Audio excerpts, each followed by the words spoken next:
దేశం మీద పెత్తనం కోసం ఉత్తర భారత పార్టీలు ప్రయత్నిస్తున్నాయని, అంబానీ, అదానీ సంస్థలు వనరులు కొల్లగొట్టడానికి చూస్తున్నాయని ఆర్ నారాయణమూర్తి మండిపడ్డారు.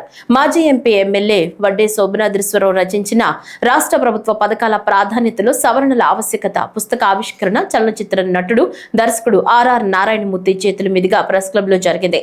ఈ సందర్భంగా శోభనాద్రీశ్వరరావు మాట్లాడుతూ, ప్రజల పన్నులు, కేంద్రం నిధులు, బ్యాంకుల రుణం కలిపి ప్రజా సమస్యల కోసం ఖర్చు చేయాలని, ప్రైవేట్ సంస్థలకు లబ్ధి చేకూరేలా అనవసర ప్రాజెక్టులు చేపడితే ప్రజా ప్రయోజనాలకు ధనం మిగలదని శోభనాద్రీశ్వరరావు వ్యాఖ్యానించారు.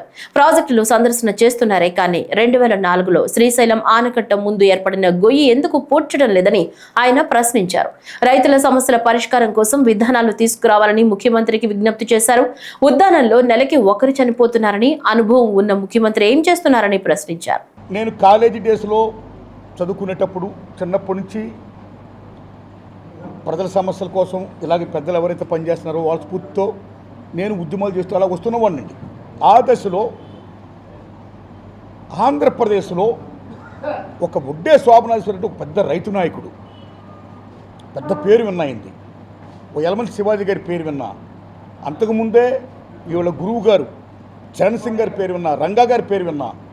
ఇలాంటి మహామహుల పేరు వింటూ వడ్డే శోభనాద్రీశ్వరరావు గురించి చూసి, అరే ఈ పెద్దయినా, ఎంత పెద్దయినా, ఎంత గొప్ప రైతు నాయకుడు, ఎంత తాపత్రయపడుతున్నాడు, ఎంత తప్పన పడుతున్నాడు, రైతు కోసం ఎంత ఫైట్ చేస్తున్నాడు అని నిజంగా ముచ్చటపడ్డానండి. ఒక ఫంక్షన్లో ఆయన కలిసా, దండం పెట్టా, ఎన్నాళ్ళకైంది సార్ మిమ్మల్ని చూసి భాగ్యం నాకు కలిగిందని.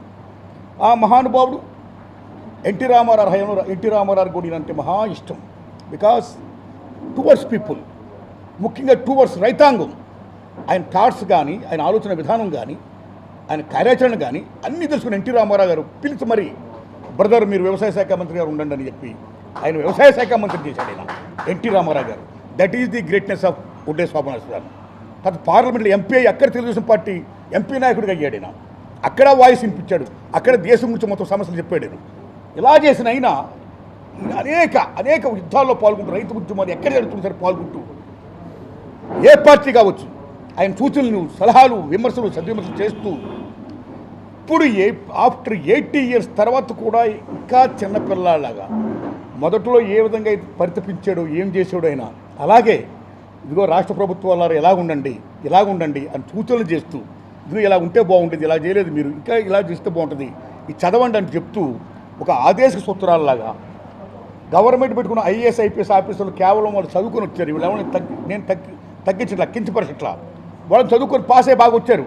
బట్ ప్రాక్టికల్ లైఫ్లో ఉన్నవాళ్ళు వీళ్ళు. Practical life is most important.